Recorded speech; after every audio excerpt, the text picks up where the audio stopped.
ഞാനിവിടെ ആദ്യമായിട്ട് ഉടമ്പടി എടുക്കാൻ വരുന്നത് 2022 ഒക്ടോബർ 8-നാണ്. പക്ഷേ അതിന് മുന്നേ തന്നെ ഞാൻ 2002 ജൂൺ 25-ന് ഓൺലൈനിൽ ഉടമ്പടി എടുത്തായിരുന്നു.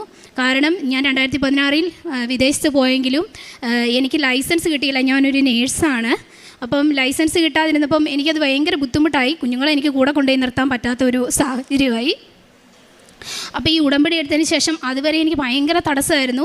എനിക്ക് ഏറ്റവും വലിയൊരു പ്രശ്നം എന്ന് പറഞ്ഞാൽ ഞാനുമായി അടുത്ത് നിൽക്കുന്ന ചില ആൾക്കാരോട് സംസാരിക്കാൻ എനിക്ക് കുറച്ച് ബുദ്ധിമുട്ടുണ്ടായിരുന്നു. കാരണം എനിക്ക് മാനസികമായും ശാരീരികമായും ഉണ്ടായ ചില ബുദ്ധിമുട്ടുകൾ കൊണ്ട് ഞാൻ ചിന്തിച്ചു, ഞാൻ എന്തിനാണ്, എനിക്ക് കുഴപ്പമില്ല ഓർത്തു.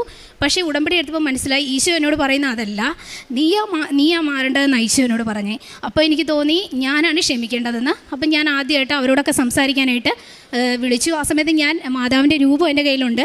മുട്ടയെ കുത്തി നിന്നിട്ടാണ് ഞാൻ അവരെ വിളിച്ച് സംസാരിച്ചു. 1 മാസത്തിനുള്ളിൽ അതുവരെ തടസ്സമായി നിന്ന എൻ്റെ ലൈസൻസ് കിട്ടി. ലൈസൻസ് കിട്ടിക്കഴിഞ്ഞ് കഴിഞ്ഞപ്പോൾ പിന്നെ ഞാൻ എൻ്റെ അനിയത്തിമാരുടെ കല്യാണം ആയതുകൊണ്ട് നാട്ടിലോട്ട് വന്നു. അങ്ങനെ 2002 പിന്നെ ഒക്ടോബറിൽ ഞാനിവിടെ വന്നു.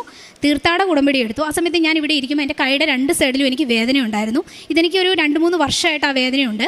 പിന്നെ മൈഗ്രെയിൻ, അതെനിക്ക് മിക്കവാറും തലവേദന ഉണ്ടായിരുന്നു. അതിലെനിക്ക് കുറച്ച് സ്ട്രെസ്സ് കൂടുതലുള്ള ഒരാളാണ്. എപ്പോഴും ടെൻഷൻ അടിക്കും. അനാവശ്യമായിട്ട് ഞാൻ ടെൻഷൻ അടിക്കുന്ന ഒരു സ്വഭാവം ഉള്ളതുകൊണ്ട് തന്നെ എപ്പോഴും ഈ തലവേദന ഇങ്ങനെ വരും. അപ്പം ഞാൻ എന്ത് ചെയ്തു, ഇവിടെ വന്നിരുന്ന് പ്രാർത്ഥിച്ചു. അപ്പോൾ ഈ കൈക്ക് വേദനയുണ്ട്. ഞാൻ പക്ഷേ അതൊന്നും ഉടമ്പടിയിൽ വെച്ചില്ല. പക്ഷേ എന്താണെന്നറിയില്ല, ഇവിടെ നിന്ന് ഇറങ്ങിയതിന് ശേഷം ആ വേദന എനിക്ക് പിന്നെ വന്നിട്ടേയില്ല. ഇപ്പം 3 വർഷമായി. പിന്നെ ഞാൻ തിരിച്ചിവിടുന്ന് പോയി. പിന്നെ എനിക്കൊരു ജോലിയാണ്. അപ്പോൾ ജോലിക്ക് വേണ്ടിയിട്ട് ഞാനിങ്ങനെ നോക്കും. അപ്പോൾ എനിക്ക് നേരത്തെ തന്നെ പെട്ടെന്ന് ജോലിയൊക്കെ കിട്ടും. പക്ഷേ ജോലിയിൽ എനിക്കുള്ള ഒരു വലിയ പ്രശ്നം എന്ന് പറഞ്ഞാൽ ജോലി ചെയ്താലും എനിക്ക് സാലറി കുറവായിരിക്കും, നല്ലതായിട്ട് എനിക്ക് ബുദ്ധിമുട്ടുകളായിരിക്കും. അപ്പം ഞാൻ അവിടെ ചെന്നു. പിന്നെ നന്നായി പ്രാർത്ഥിക്കാൻ തുടങ്ങി. പ്രാർത്ഥിക്കാമെന്ന് പറഞ്ഞാൽ കൂടുതലും പ്രാർത്ഥിക്കാനാണ് ഞാൻ സമയം കണ്ടെത്തിയത്.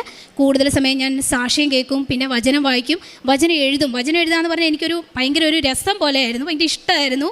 അങ്ങനെ ഞാൻ വചനം എഴുതാൻ തുടങ്ങി. അങ്ങനെ ഇരുന്ന് പ്രാർത്ഥിച്ചു. അപ്പോൾ എല്ലാവരും എന്നോട് പറഞ്ഞു, ഈശോയെ നീ ഇങ്ങനെ ശല്യം ചെയ്യില്ല, ഈശോയ്ക്ക് നീ ഭയങ്കര ശല്യമാണ് നീ ചെയ്യുന്നത്, എപ്പോഴും എന്തിനാ ഈശോ ഇങ്ങനെ ഡിസ്റ്റർബൻസ് ചെയ്യുന്നതെന്നൊക്കെ ഫ്രണ്ട്സൊക്കെ കളിയാക്കുമായിരുന്നു. അതിനുശേഷം ഞാൻ ഒക്ടോബറിൽ ഒരു ഇൻ്റർവ്യൂവിന് പോയി. അവിടെ എനിക്ക് ജോലി കിട്ടി. അപ്പം ഞാൻ ഉടമ്പടിക്ക് ആശുരമായിട്ടാണ് പോയത്. ഒക്ടോബർ 31-ാം തീയതി അങ്ങനെ ഓഫർ ലെറ്റർ കിട്ടി, ജോലിക്ക് കയറി. പിന്നെ എനിക്ക് അവർ ഓഫർ ലെറ്റർ വെച്ചിരുന്ന സാലറിയിലും കൂടുതൽ അവരെനിക്ക് സാലറി തന്നു. അങ്ങനെ ഞാൻ പ്രാർത്ഥിച്ചുകൊണ്ടിരിക്കുകയാണ്. പിന്നെ എൻ്റെ ആഗ്രഹം എന്ന് പറഞ്ഞാൽ എൻ്റെ പപ്പായുടെയും അമ്മയുടെയും കൂടെയായിരുന്നു എൻ്റെ മക്കൾ 2 പേരും നിന്നിരുന്നത്. അപ്പോൾ അവരെ എനിക്ക് അങ്ങോട്ട് കൊണ്ടുപോകണം. ഞാൻ അതിനുവേണ്ടി പ്രാർത്ഥിക്കുകയാണ്. പ്രാർത്ഥിച്ചുകൊണ്ടിരുന്ന സമയത്ത് ചില തടസ്സങ്ങളൊക്കെ അപ്പോഴും വരുന്നുണ്ട്. ഞാൻ ആ സമയത്ത് വിശ്വാസപ്രമാണം ചൊല്ലി ഉപ്പിട്ട് പ്രാർത്ഥിച്ചതിൻ്റെ ഫലമായിട്ട് വിസ തടസ്സം മാറിക്കിട്ടി. പിള്ളേരെ 2 പേരെയും കൊണ്ടുവന്നു. അങ്ങനെ അവരെ കൊണ്ടുവന്നു. അപ്പോൾ അതിന് മുന്നേ ഞാൻ സന്തോഷത്തിൻ്റെ 5 രഹസ്യം, മാതാവ് 3 ദിവസം ഈശോയെ കാണാതിരുന്നപ്പം ഭയങ്കരമായിട്ട് വിഷമിച്ചില്ലേ. അപ്പം ഞാൻ ഈ മാതാവിനോട് ചോദിച്ചു, അപ്പം നീ ഒന്ന് ഓർത്തേ, എൻ്റെ കുഞ്ഞുങ്ങളെ കണ്ടിട്ട് ഞാൻ ഒത്തിരി വർഷമായി, ഞാൻ അവരുടെ കൂടെ നിൽക്കുന്നേ ഇല്ല, എനിക്ക് അവരുടെ കൂടെ ഒന്ന് ഇരിക്കണം, അവരുടെ കൂടെ ജീവിക്കണം, ഭയങ്കര ആഗ്രഹമാണ്.